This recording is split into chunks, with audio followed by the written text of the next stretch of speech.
أعوذ بالله من الشيطان الرجيم.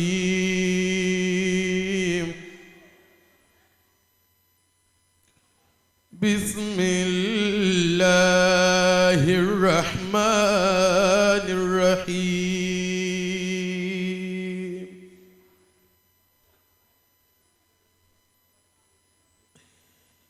إن الله وملائكته يصلون على النبي يا أيها الذين آمنوا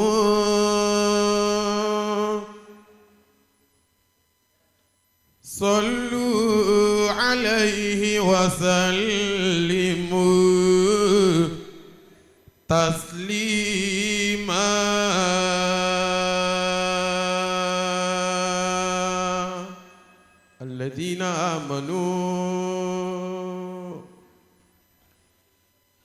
الذين آمنوا وعملوا الصالحات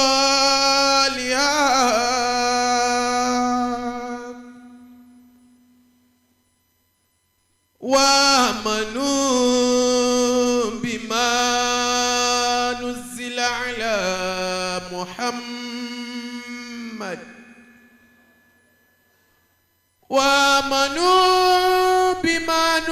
على محمد وهو الحق من ربهم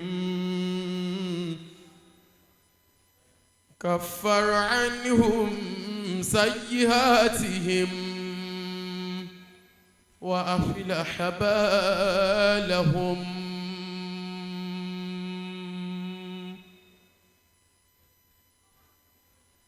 ما كان محمد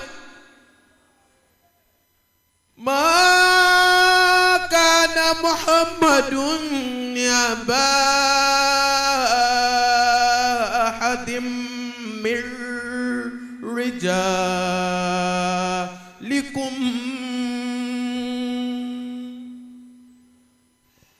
ولكن رسول الله وخاتم النبيين وكان الله بكل شيء عليما. وعباد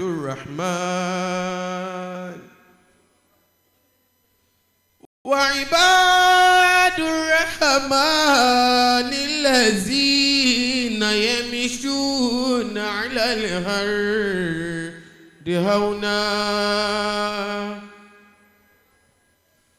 وإذا خاطبهم الجاهلون قالوا سلاما.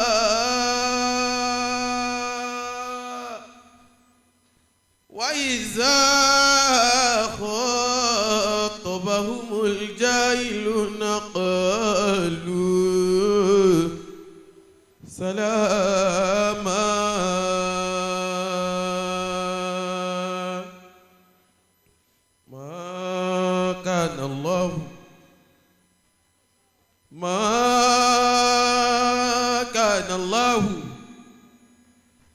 ما كان الله ليعذبهم وأنت فيهم وما كان الله معذبهم وهم يستغفرون.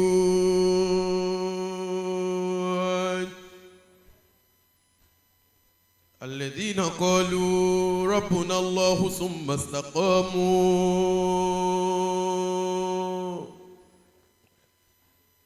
الذين قالوا ربنا الله ثم استقاموا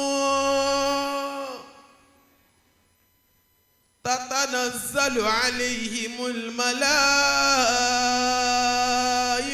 ألا تخافوا ولا تحزنوا وابشروا بالجنة التي كنتم توعدون قل إنما أنا بشر مثلكم يوحى إلي أنما إلهكم إله واحد فمن كان يرجو لقاء ربه فليعمل عملا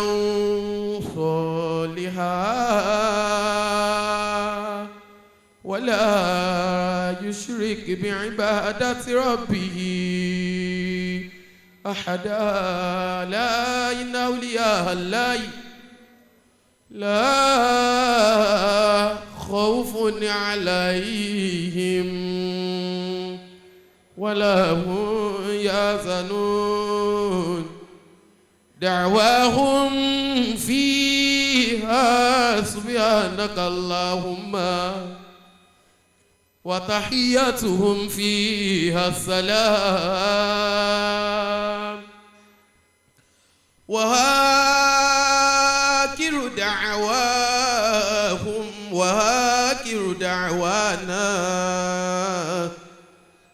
وآخر دعواهم أن الحمد لله رب العالمين صدق الله العظيم. الله أكبر. àfọwọ́ onílẹ̀ alẹ́ iná ẹ̀ má ti lọ bí ṣe àpadà wá lásìkò bàtà ńlá àwọn chairman lọ́wọ́ lẹ́fẹ̀ẹ́ mọ gbága ń di wọn ayẹyẹ yẹn alága àwọn chairman ní bí ṣe àpadà síbẹ̀ àfọwọ́ tí wọ́n ké Kùránì ara ọkọ̀ fún wa nígbà tí wọ́n parí pẹ̀lú Suratul Fatiha pẹ̀lú gbogbo ibi tí wọ́n gbé wáyà sínú Kùránì bá mi àgbà kọ́sílẹ̀ wọ́n ní kẹ́yìn náà tún bá fi mọ́rkàzì ẹ bá tún fi ka Fatiha kan sílùú Èkó pàtàkì jọ láàrin àwa Tìjàníyà bá a ti ń ga Ọlọ́run má jẹ́ àwọn abọ́ láyéláyé o ó yá Fatiha. Bismillahir Rahmanir Rahim. Alhamdulillahi Rabbil Alamin. Ar-Rahmanir Rahim. Maliki Yawmiddin. Iyyaka na'budu wa iyyaka nasta'in.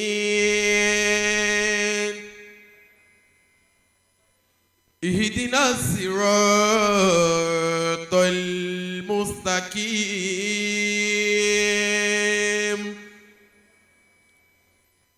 Siratal ladzina an'amta 'alaihim ghairil maghdubi 'alaihim waladdallin.